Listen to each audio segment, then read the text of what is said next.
हम सभी के लिए इतना उत्सव जैसा दिन है, एक सपने जैसा लग रहा है। इतने लंबे दशकों से ये मांग थी कि महिलाओं को भी पूरा पूरा प्रतिनिधित्व, उनका अधिकार मिले। हम लोग हमेशा कहते हैं कि वे आधी आबादी हैं, लेकिन संसद में क्यों ना उनके प्रतिनिधित्व का भी एक जरिया बने, एक रास्ता बने। और हर राजनीतिक दल इसके बारे में न जाने कब से इतनी चर्चा करता था, लेकिन अब की बार मोदी सरकार ने जिस प्रकार से ये पहल की है, जिस प्रकार से एक दृढ़ इच्छा शक्ति दिखलाई है कि वो स्त्रियों को समानता का वाकई अधिकार देना चाहते हैं, और जिस तरह से सभी विपक्षी दलों ने भी इस मामले में एक साथ आकर के स्त्रियों का साथ दिया है, मुझे लगता है ये भारत के स्वस्थ लोकतंत्र का भी परिचायक है। और विश्व में मुझे लगता है ये एक बहुत बड़ा संदेश जाएगा कि भारत एक ऐसा लोकतंत्र है जहां पर हमारे यहाँ पर वास्तव में एक आदर्श समानता बराबरी के नाते स्त्रियों कोई वंचित न रह जाए उस अधिकार के लिए। तो ये बहुत बहुत सुंदर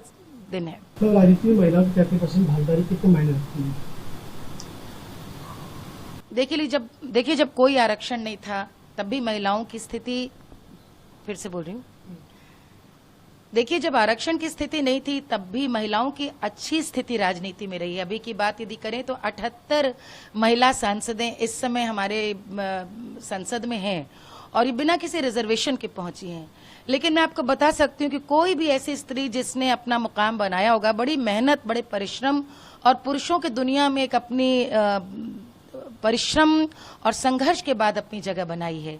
लेकिन भारत इतने विविधता का देश है जहां पर हर अंचल की, हर प्रदेश की, हर बोली की, हर संस्कृति की राजनीति अलग है, हर एक की समस्याएं अलग हैं।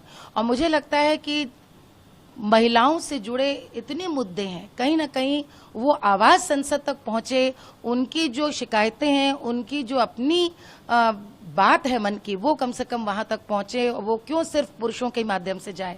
मुझे लगता है ये बहुत एक अच्छी पहल है। और कई लोग कह रहे हैं कि 33 क्यों 50% होना चाहिए, लेकिन चलिए शुरुआत है। जब कहीं कोई रिजर्वेशन नहीं, यदि उस समय उत्तर प्रदेश में 11 सांसद हैं हमारे यहाँ महिला सांसद, इस समय बीजेपी है, तृणमूल, इन्होंने महिलाओं को आगे बढ़ाया है।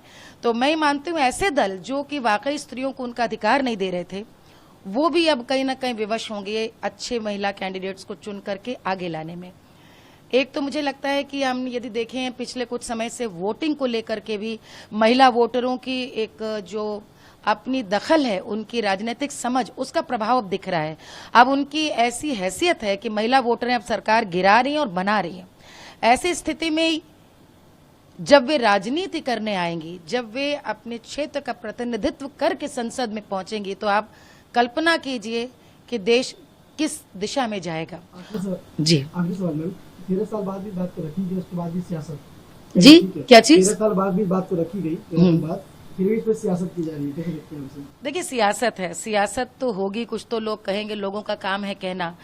जब भी कोई विजय मिलती है या जब भी कोई अच्छी चीज होती है, 4 लोग हमेशा उसके विपक्ष में आलोचना करने के लिए खड़े हो जाते हैं। कई लोग जैसे कह रहे हैं कि इसका इम्प्लीमेंटेशन कैसे होगा, देखना होगा, इसमें आरक्षण करना होगा।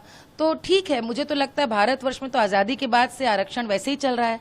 हर राज्य का अपना आरक्षण है, जाति और धर्म के हिसाब से आरक्षण है। तो यदि महिलाएं अपना आरक्षण मांग रही हैं और उसमें यदि एक पूरा एक सिस्टम को यदि फॉलो करना है, तो बिल्कुल मुझे लगता है जिन लोगों ने इतने काबिलियत के साथ इस बिल को पुटअप किया, वो उनमें इतनी सामर्थ्य है कि वे इसका भी अच्छे से आकलन करेंगे कि किस किस वर्ग से लोगों को आना ही चाहिए।